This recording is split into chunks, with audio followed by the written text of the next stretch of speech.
You question whether the avoidant thinks about you after the relationship ended, whether they miss you, whether they experience any emotional turmoil about the loss, or whether they simply moved on without difficulty the way their calm external presentation suggests. You analyze their silence for clues about their internal state. Does their lack of contact mean they feel nothing? Does their apparent ease moving forward indicate you meant less to them than they meant to you? Does their defended composure suggest the relationship's ending affected them minimally while you remain devastated by the loss? Yet the avoidant's external presentation of calm indifference masks an internal reality that differs dramatically from what their behavior suggests. Behind the defended silence, behind the apparent ease with which they moved forward, behind the lack of contact that seems to indicate you no longer occupy space in their thoughts, the avoidant is burning.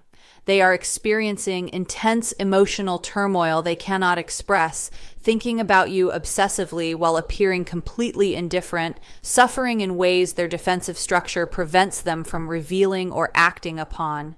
The burning manifests as constant intrusive thoughts about you that interrupt their daily functioning, as painful longing they cannot satisfy because satisfying it would require vulnerable pursuit their defenses forbid, as regret that circles endlessly through their mind without translating into action that could address that regret, and as grief they process alone in silence, because expressing grief would mean admitting they need someone in ways their defended position cannot tolerate acknowledging. This internal burning creates genuine suffering for the avoidant.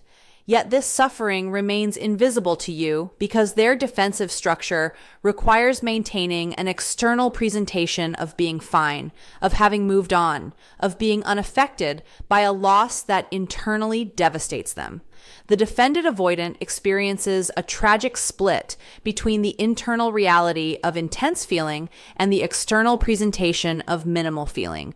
They burn internally while projecting ice externally, suffer privately while appearing comfortable publicly, and obsess about you constantly while seeming to have forgotten you completely. Understanding this gap between their internal burning and their external silence serves two critical functions.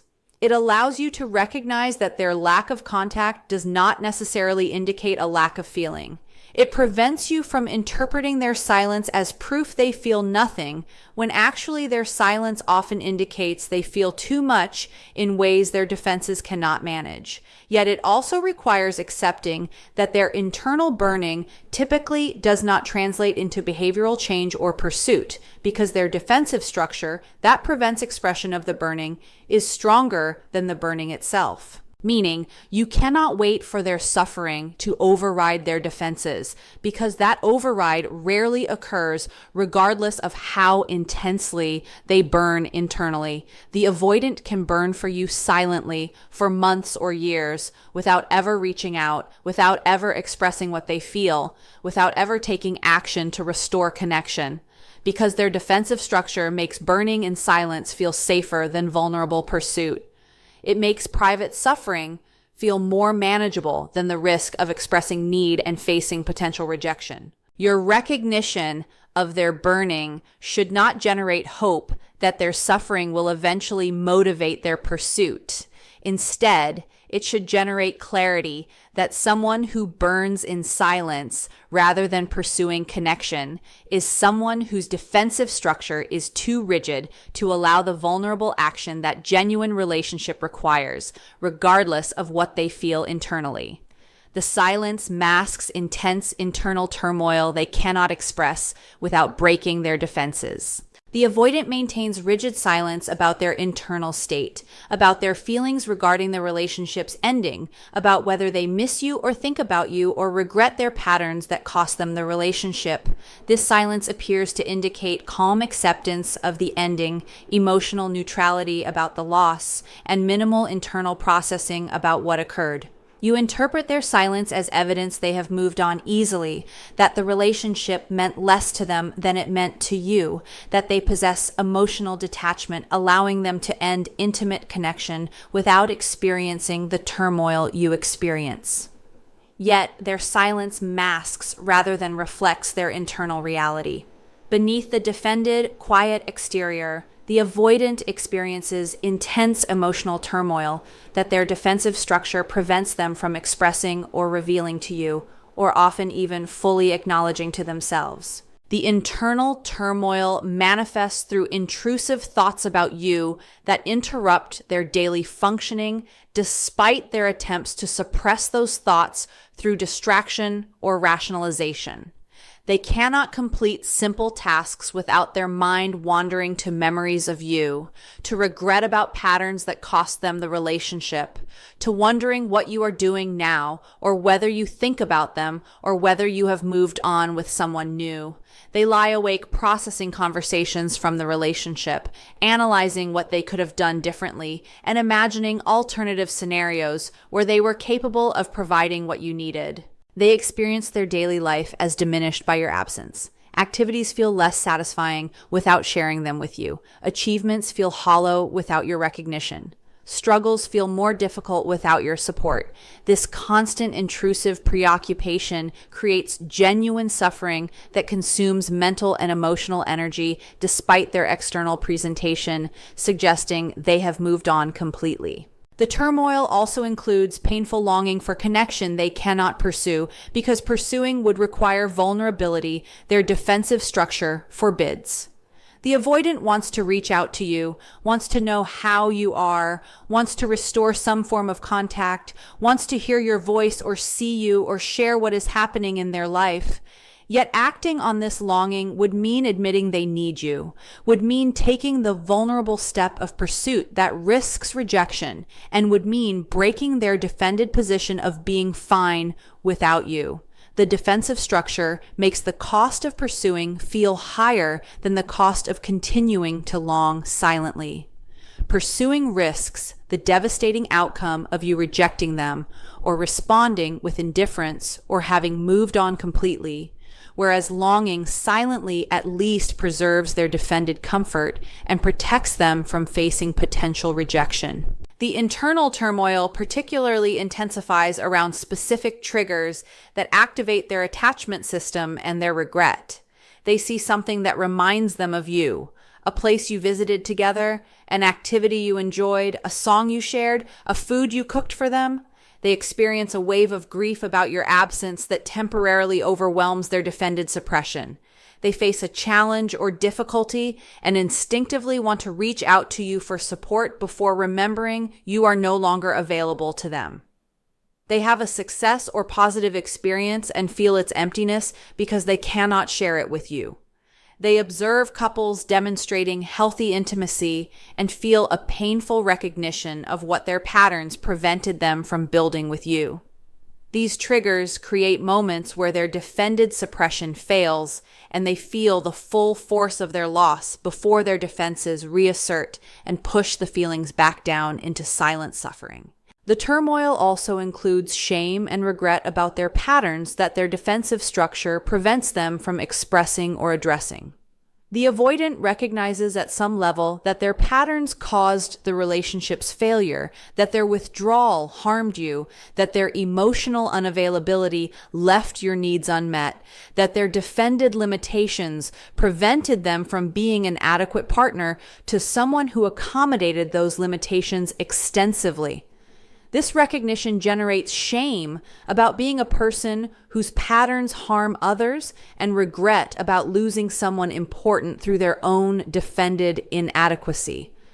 Yet expressing this shame and regret would require acknowledging their patterns as problems requiring change, would mean admitting they were an inadequate partner, and would mean taking responsibility that their defensive structure exists specifically to avoid.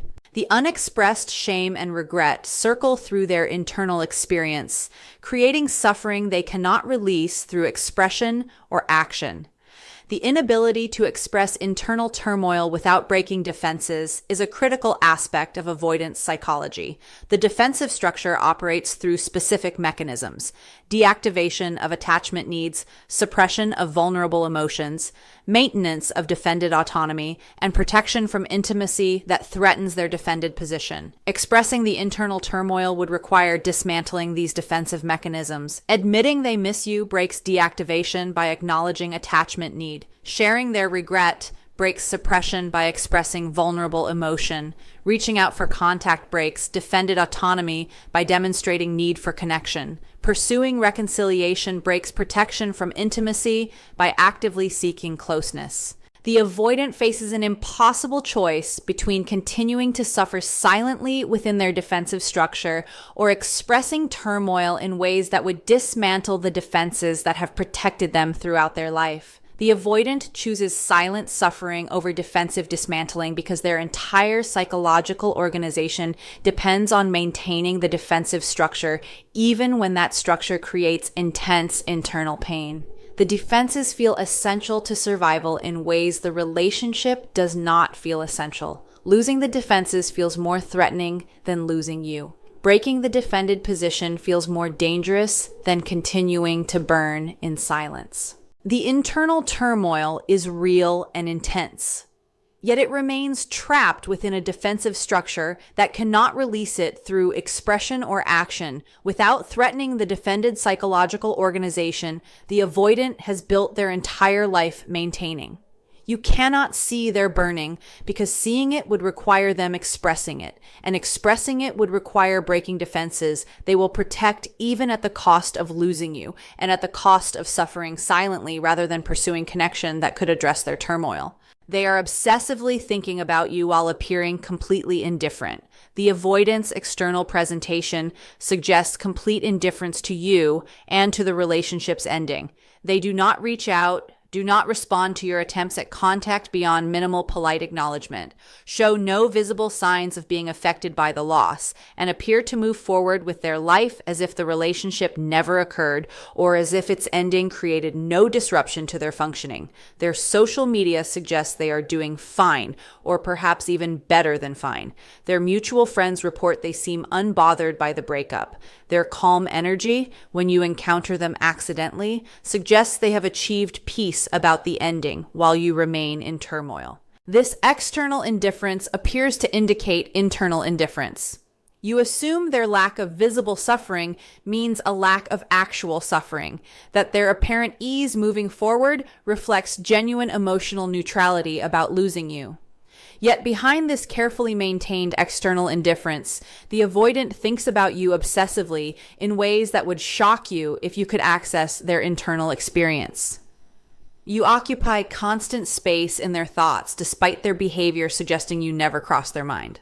They wonder what you are doing throughout each day, whether you are at work or at home, whether you are alone or with others, whether you are thinking about them or have moved on completely. They imagine conversations with you where they explain themselves or express feelings they cannot express in reality. They rehearse what they would say if they reached out, composing and deleting messages they lack the courage to send.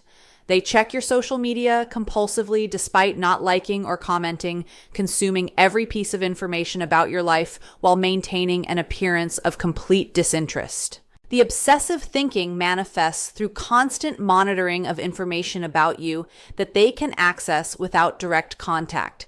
They track your social media posts carefully, analyzing photos for clues about your emotional state, scrutinizing captions for hidden meanings about whether you miss them, and noting who interacts with your content to assess whether you might be seeing someone new.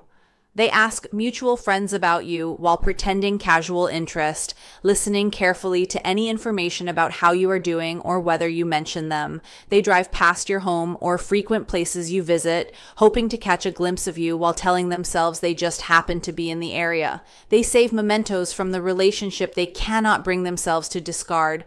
Photos, gifts, items that remind them of you, looking at these privately while maintaining an external presentation of having moved on completely. The gap between obsessive internal focus and indifferent external presentation creates cognitive dissonance. The avoidant manages this through compartmentalization. They separate their private thoughts and feelings from their public behavior, maintaining two distinct realities that do not integrate. In private moments alone, they allow themselves to feel and think about you intensely. They miss you. They regret their patterns. They wish things were different, and they long for connection they cannot pursue. In public moments or in any context where others might observe, they switch to a defended presentation where you do not matter, where they are fine, and where the relationship's ending affected them minimally. This compartmentalization allows them to experience their feelings privately while protecting those feelings from exposure that would create vulnerability. The obsessive thinking particularly intensifies when they observe or learn information suggesting you are moving on, healing, building a life without them, or potentially seeing someone new. These observations activate their attachment system and their fear of permanent loss in ways that their usual deactivation cannot fully suppress.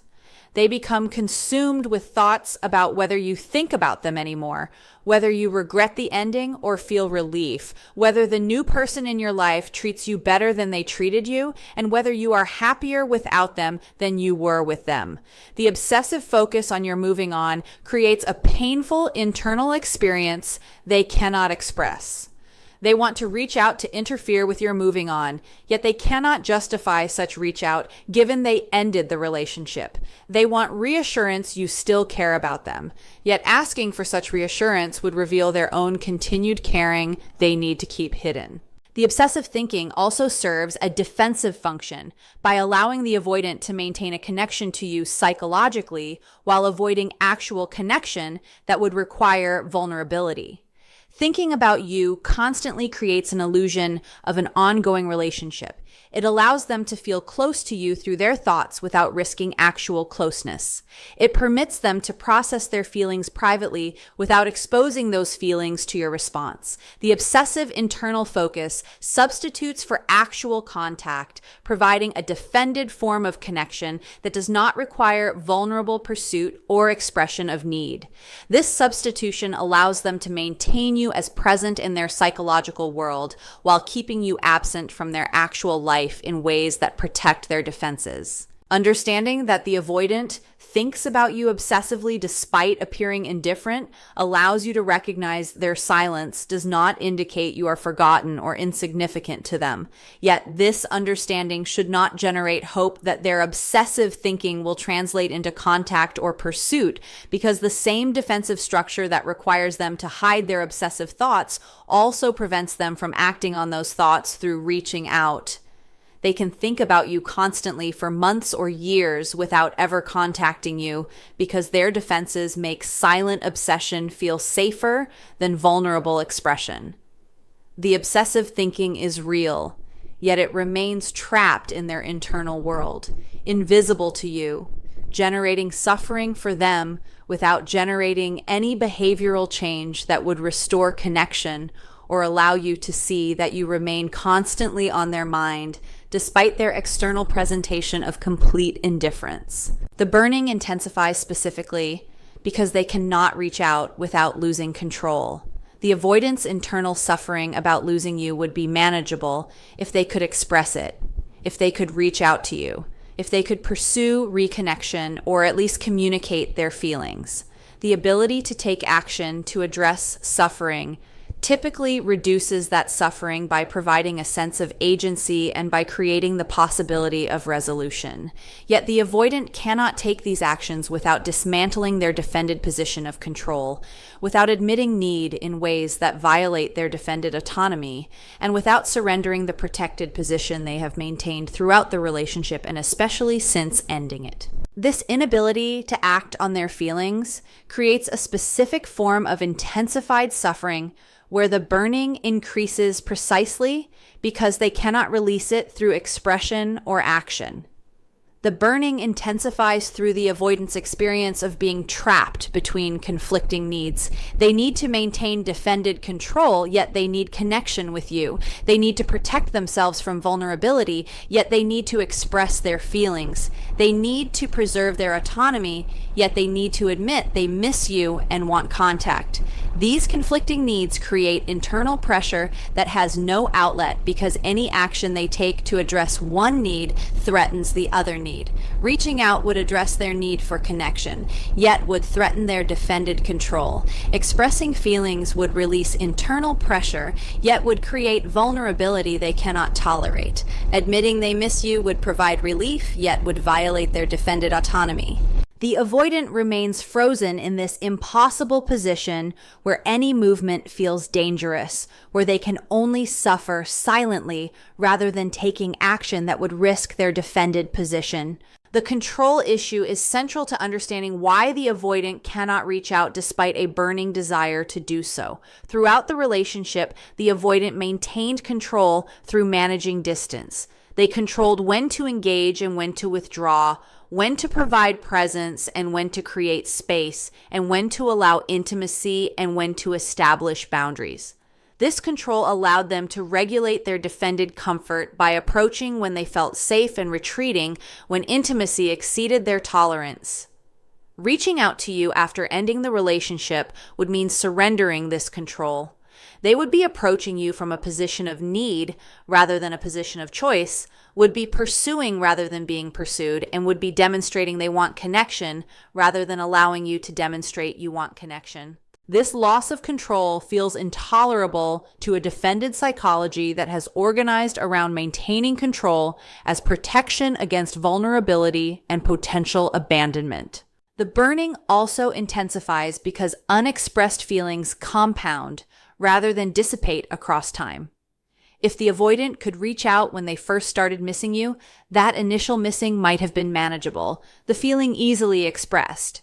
But because they could not reach out without losing control, the missing accumulated day after day, intensifying as their life without you revealed what your presence had provided, as their defended isolation proved less satisfying than they anticipated, and as their patterns with new people reminded them of what they lost with you. The accumulated, unexpressed feelings create pressure that increases constantly without a release mechanism, generating suffering that worsens across time rather than diminishing as they remain unable to act on feelings that continue intensifying.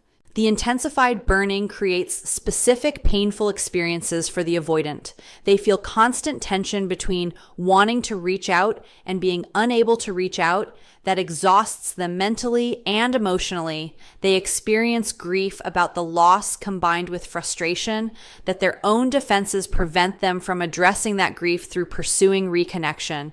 They face that they are creating their own suffering through their defended limitations, yet they cannot overcome those limitations sufficiently to change their behavior. They recognize they are trapped in a prison of their own psychological structure, yet they lack the keys to escape that prison because the escape would require dismantling defenses that feel essential to survival. The burning that intensifies through inability to act creates particular crisis points where the pressure temporarily overcomes the defended resistance. The avoidant might reach out during these crisis moments with minimal breadcrumb contact, a late night text saying they were thinking about you, a brief message asking how you are, or a social media interaction that suggests they are paying attention to your life. Yet, even these minimal contact attempts occur within a defended framework that maintains their control. They reach out at times and in ways that allow them to retreat easily.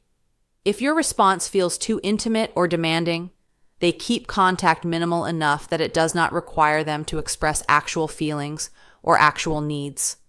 They maintain plausible deniability that the contact means anything significant beyond a friendly check-in. These defended minimal contacts provide brief pressure release without requiring them to actually surrender control or admit genuine need in ways that would restore connection. Understanding that burning intensifies specifically because they cannot reach out without losing control allows you to recognize their silence reflects their defended psychology rather than their lack of feeling. Yet this understanding should clarify that waiting for their burning to overcome their need for control is typically a futile strategy because the need for control often proves stronger than the burning, regardless of how intense that burning becomes. The avoidant can burn indefinitely while maintaining control rather than reaching out in ways that would surrender control even temporarily. Their burning is real, yet their defended structure is stronger than their burning, meaning the internal suffering typically continues without producing behavioral change that would restore connection or allow you to benefit from knowing they burn for you silently. Their suffering is real, but their capacity to act on it remains limited by their structure. The avoidant experiences genuine suffering about losing you. The grief is real. The regret is real. The longing is real. The recognition of what they lost is real. This is not a performance or manipulation. It is authentic emotional pain that affects their daily functioning, their sleep, their concentration, and their overall well-being. The suffering manifests through all the ways grief manifests. Sadness that interrupts their day unexpectedly, tears they shed alone when defenses temporarily fail, an aching emptiness where your presence used to be, and a painful awareness of having lost something important through their own limitations. Recognizing the reality of their suffering is important because it allows you to understand their silence does not indicate a lack of caring. Their lack of pursuit does not indicate you meant nothing to them. Their defended presentation does not reflect their actual internal experience, yet the genuine nature of their suffering does not translate into a capacity to act on that suffering in ways that would restore connection or that would allow you to benefit from their feelings. The suffering exists within a defensive structure that prevents expression and prevents vulnerable action, regardless of the intensity of internal pain. The avoidance defensive organization includes specific limitations that constrain their behavioral options, even when their emotions would motivate different behavior if those emotions could override the defensive constraints. Understanding these structural limitations allows you to recognize why their burning typically does not produce the pursuit or the reconciliation you might hope for, despite the genuine intensity of their internal experience. The structural limitations manifest through the avoidant's inability to tolerate the vulnerability that reaching out would require. Even though they burn to contact you, even though they long to restore connection, even though they regret their patterns and wish things were different, taking action on these feelings would require vulnerable exposure they cannot tolerate. Reaching out means admitting they need you in ways their defended autonomy cannot acknowledge. Expressing their feelings means revealing internal experience they have learned to protect. Pursuing reconciliation means risking rejection that would devastate them more profoundly than continuing to suffer in silence. The defensive structure makes vulnerability feel more threatening than ongoing suffering, makes the risk of rejection feel more dangerous than the certainty of continued loss, and makes exposed pursuit feel less safe than defended silence. The structural limitations also include the avoidant's inability to maintain changed behavior even if their suffering temporarily motivates them to reach out or to express interest in reconciliation. The suffering might create a crisis point where they override their defenses momentarily to make contact. They send a message expressing they miss you, they suggest meeting to talk, or they indicate interest in trying again.